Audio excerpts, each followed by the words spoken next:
This episode is brought to you by One World Empowered. Hey there, tired mama. Do you wish you could push a reset button on your energy? Like, do you want to keep up with those Energizer bunnies that are running around you all day? I know. I feel ya. Coffee can only do so much. Well, don't you worry. I've got you covered. Now, just imagine a community of mamas who know the struggle and are working together to harness and reclaim their energy. We're talking about a true community of mamas who get it. Daily practices to jumpstart your days, accountability partners, group coaching calls to ground and recenter you throughout the 28 days. Does this sound like the exact dose of medicine you need in order to feel 100% again? If so, this program is exactly what you need if you want to be more present with your kiddos, if you think a new routine will help you maximize your time and you enjoy having an accountability partner to help you with developing that new routine and those new habits, if you'd like to increase your patience and energy all while reducing your stress and anxiety, and if you think it would be amazing to have an understanding community of mamas who get it and are on the same path towards healing. Mama, today is the day you choose you and level up. Come join our 28-day energetic reset for moms by visiting www.oneworldempowered.com/workwithme and click the Learn More option next to the Energetic Reset program, or just scroll down and click the link in my show notes below. I can't wait to meet you and witness you step into your full potential. See you there, Mama.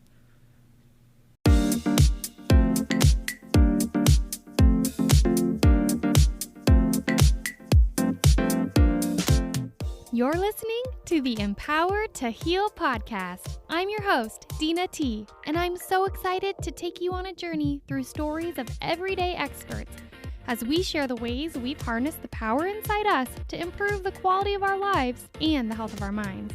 We're so excited to have you here with us and hope you feel inspired and empowered to heal. Hello, you beautiful souls. Today we're going to talk about how we can program our mind and our body. And I was literally sitting in my chair, stuck with what to do next in my writing and in the podcast and how to move myself forward when I had like a little light bulb moment go off in my mind around like, Dina, what do you always do when you have to like get down to business to refocus yourself? And that made me think that that would be a good topic to talk about. And so I wanted to pop on here today and spend a little bit of time talking about how to refocus and program our brain. And I want to start by sharing a little bit about myself. So I am a very fast paced, kind of high achieving, goal-oriented individual, and I have always been this way for as long as I can remember. I remember when I was 12 years old, I had a group of friends and we created a babysitters club. And at the age of 12, I had like multiple nannying gigs in the neighborhood and I was raking in the money. And that kind of led me into the realm of knowing within myself that working with kids was a part of my future.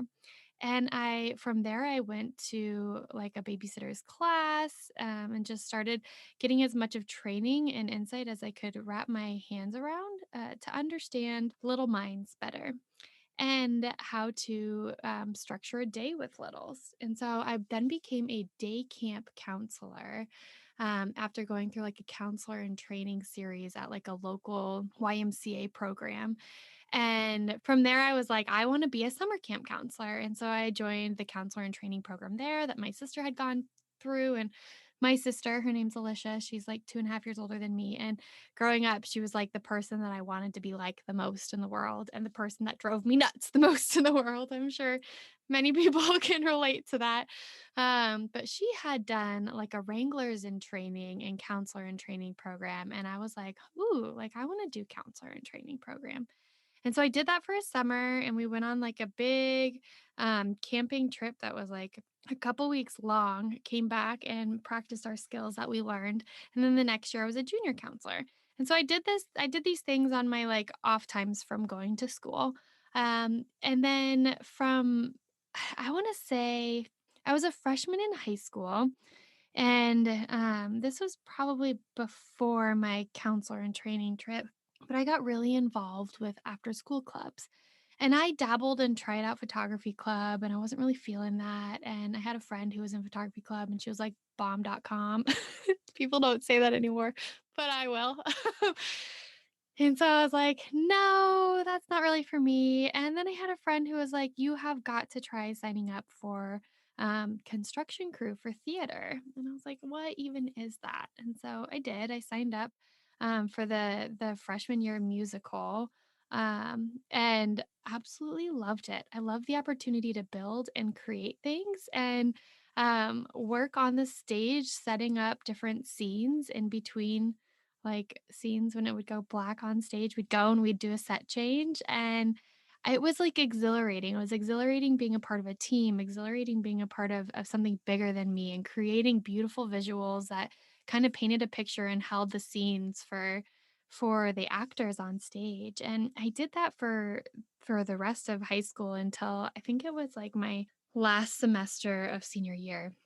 And I had the opportunity, I was always in like a role where I was learning or I was leading. And so at first I started learning construction crew, then I wanted to learn makeup crew. I was makeup crew head. And then I was construction crew head and then construction foreman. And I was responsible for helping people read the blueprints and build these beautiful, just majestic sets. And I got to tell you, our drama teacher, Mrs. Colson, she dreamed big and she had a beautiful visions of what our drama and our choir groups were going to kind of accomplish and create for each show. And I loved being a part of that. And I remember reaching an age where I was like, okay, I need to start earning some money. And so I'm going to divide my time from doing the construction crew thing, which I absolutely loved and adored, to I was a hostess at a local French bistro. And had an opportunity to earn a little bit of money and also reflect on what was it that I wanted to kind of do when I got older. I knew I wanted to work with kids, and I set the goal of, you know what, I want to be a teacher. And so I then got a second job working at a local daycare and ended up quitting construction crew so that I had time to do both jobs and still be a senior in high school. And, I remember being so flipping busy. And I'm sharing all this with you because I'm like somebody who's always been go, go, go, go, go, trying to squeeze a lot into a little bit of time. And when I think of like programming our minds, we have to understand our patterns, our behaviors, and our habits. And I've got what I would term as an addiction to working. I have an addiction to go, go, go, go, going all of the time. And my mom has said to me before, like, thank goodness you don't drink or you don't smoke because you have an addictive personality. And I giggle at that statement because I think she's right. Like, I'm not somebody who does drink or smoke or have vices like substances in my life. But what I do have is an addiction to work. And after working multiple jobs as senior year of high school, I enjoyed my summer between senior year and freshman year of college. And then when I got to freshman year of college, I quickly threw myself into the work. And when I say quickly, you guys, like literally my life came together in a semester. I realized first semester that I no longer wanted to be a teacher, I wanted to be a social worker.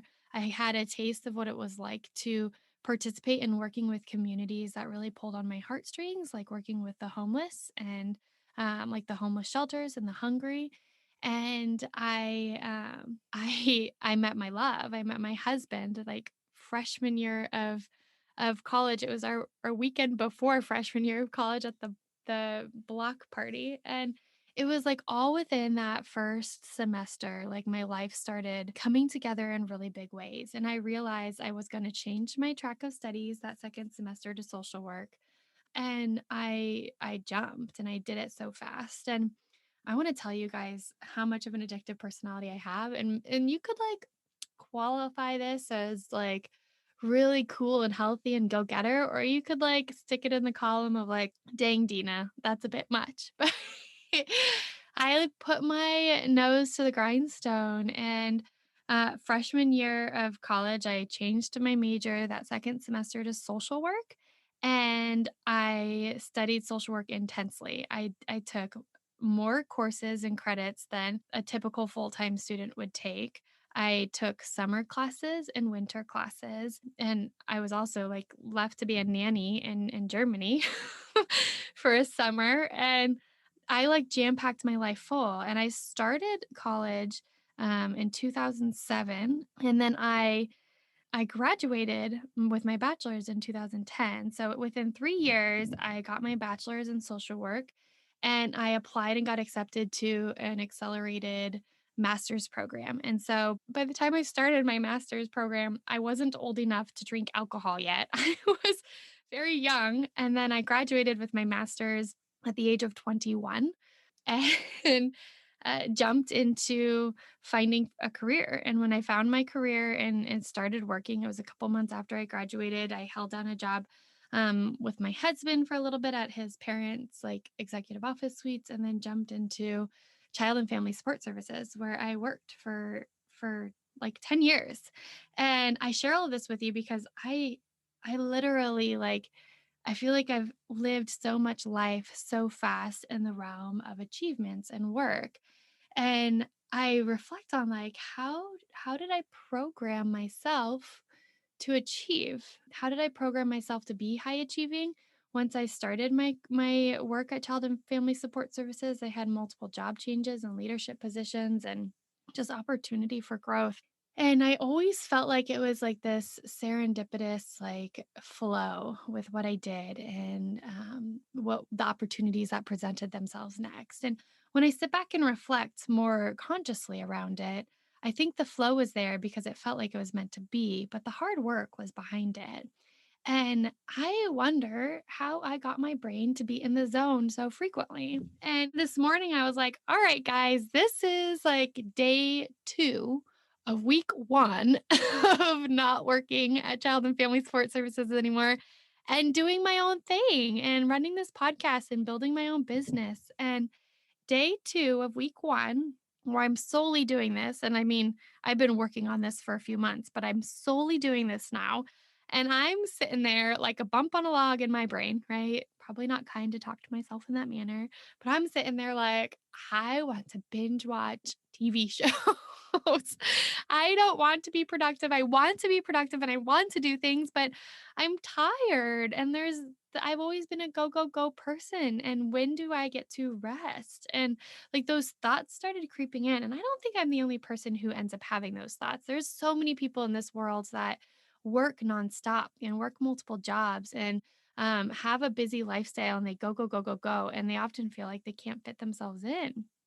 And so this episode's for you guys. This episode is coming from a place of like, I get it. Like, I get it. I have never worked a 40-hour work week in my life. Like, I have never just done one thing at a time. I get it. And there's a secret sauce to it. There is a secret way of organizing yourself to do this. And when I was sitting in my chair, I had just watched an episode of Bridgerton and at my best friend's recommendation. And I was like, what am I doing? Like, what am I doing? And I messaged another one of my friends and I was like, I can't get my head in the game. And she's like, girl, like whenever I can't get my head in the game, I play this like really silly, cute, mindful game on my phone. And after I play that, like I'm ready. My head's in the game. And I was like, that's brilliant. I totally forgot about this skill that I've had and this mind hack that I've had for a really long time. So, freshman year of college, I was taking a physical sciences class. And anybody who knows me and my brain, I get really like hung up on nitty-gritty details and overwhelmed and flustered. And sometimes I can't see the bigger picture when I'm like focusing on those nitty-gritty details. And I need something to like get my brain to flow and move. And freshman year of high school in the physical sciences class, we had some lab that we were doing where the professor played this album, and when he played this album, it was like, "Oh my gosh, that album speaks to my soul. What is he playing?" And I went up to him after class and I said, "Hey, what's the name of that album? I really would like to get it. I feel like it really just resonated with me." And he said, "Oh, here." And he pulled out the CD because y'all, we were using CDs, and he gave the CD to me. It was like this burned disc. And he said, "You can just have it. I can make another one." And I was like, "What even is this?" And it's Jim Brickman. He's a pianist and he's phenomenal if you guys have never listened to his music before. But his music like speaks to my soul.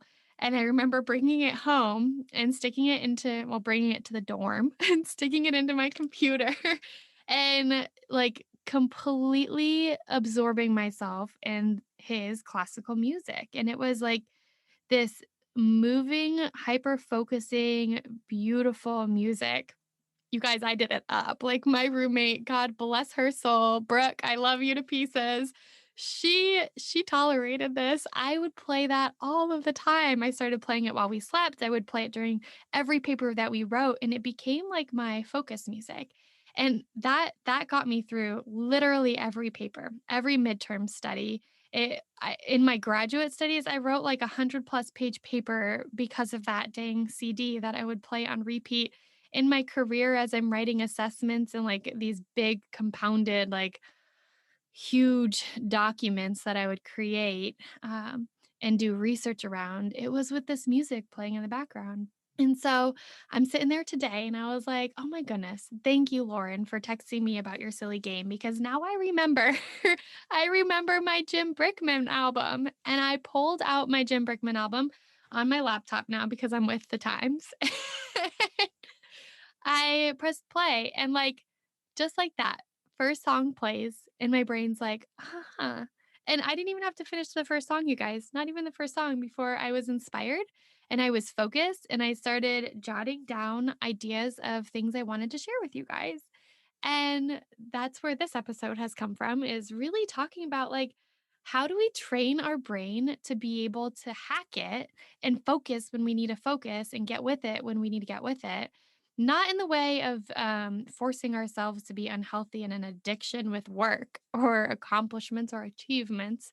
Um, for any Enneagram threes out there, this isn't about that, but this is about being able to recognize your body, listen to your body, and what goals you have set for yourself, and then begin to achieve them.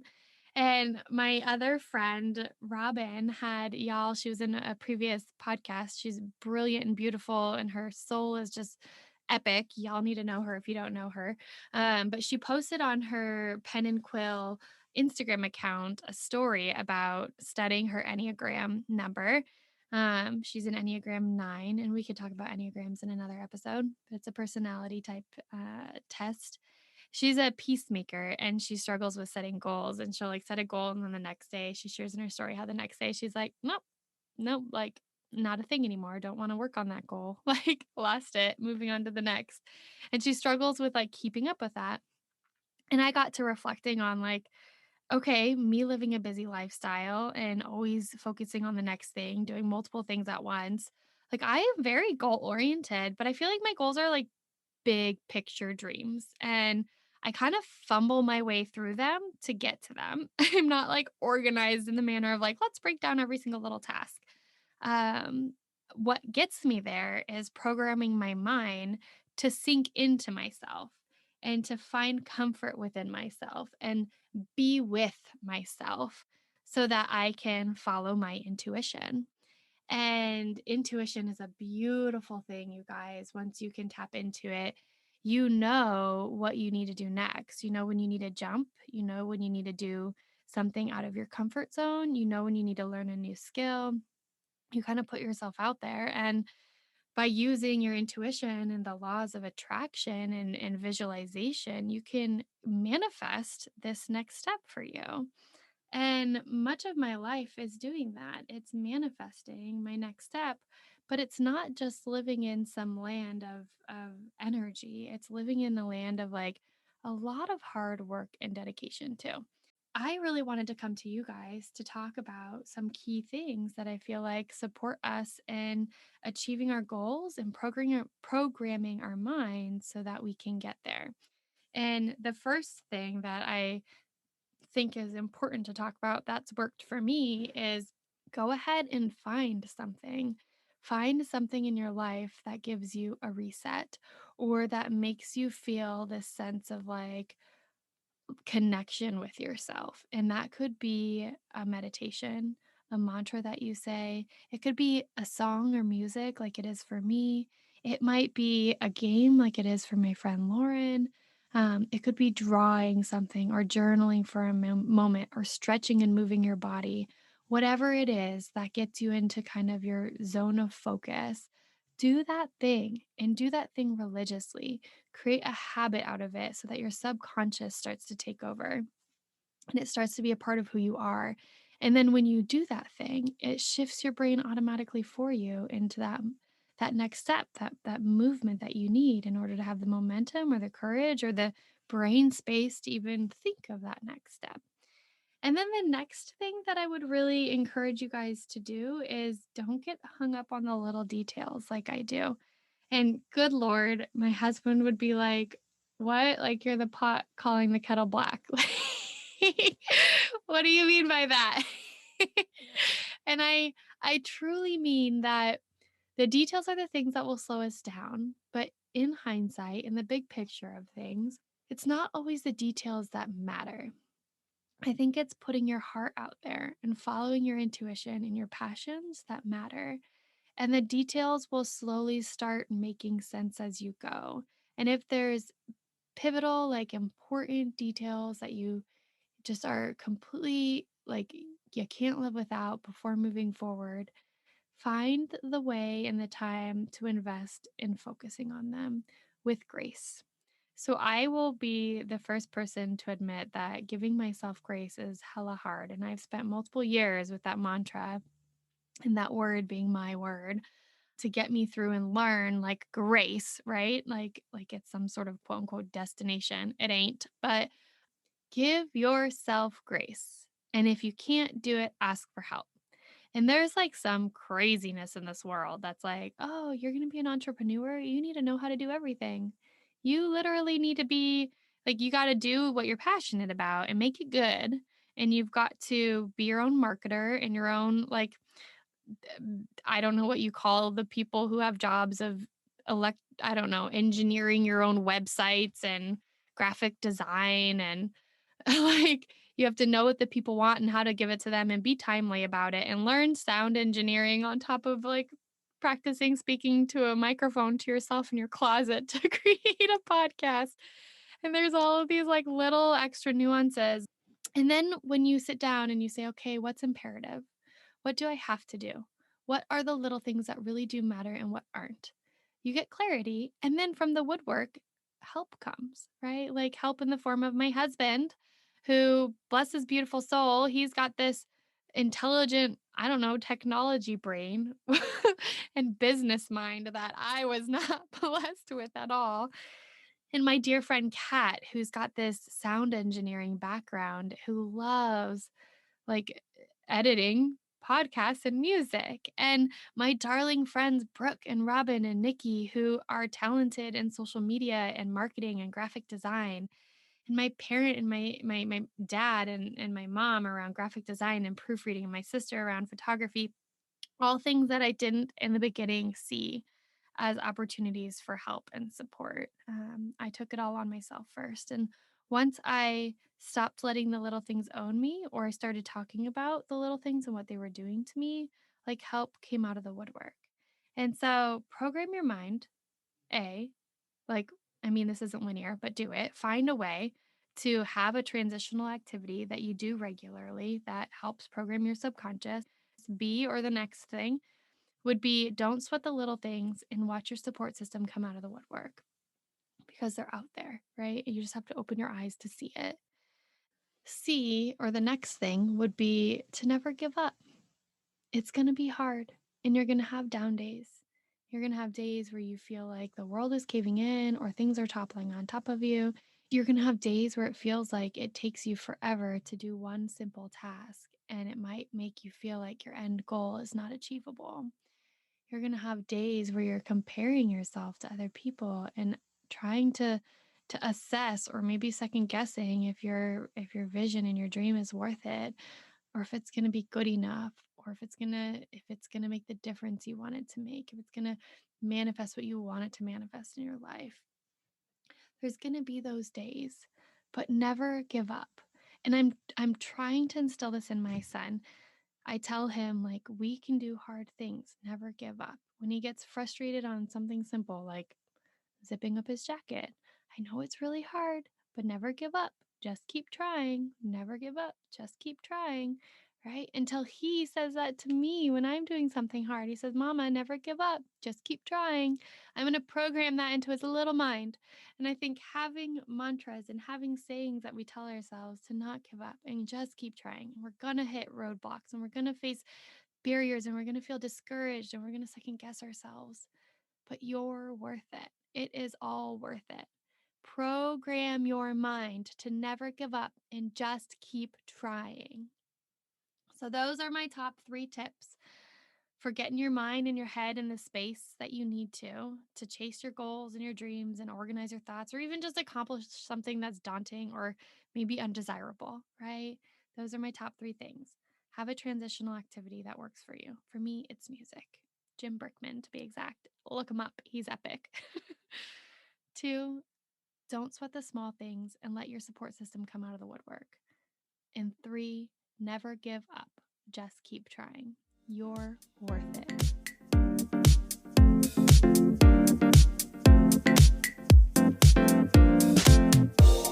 Thank you so much for tuning in today. I hope you are feeling inspired and empowered in your own healing journey. I know that many of you listening might be reflecting on your own stories that you may feel called to share. If so, please reach out to me at dinat@empowertoheal.com.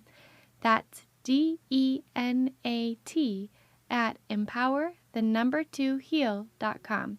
Or drop me a message through my Instagram handle at empower2heal. I would love to connect with you and learn about your journeys so that we can hopefully continue to spread these powerful life lessons on empowering ourselves to heal.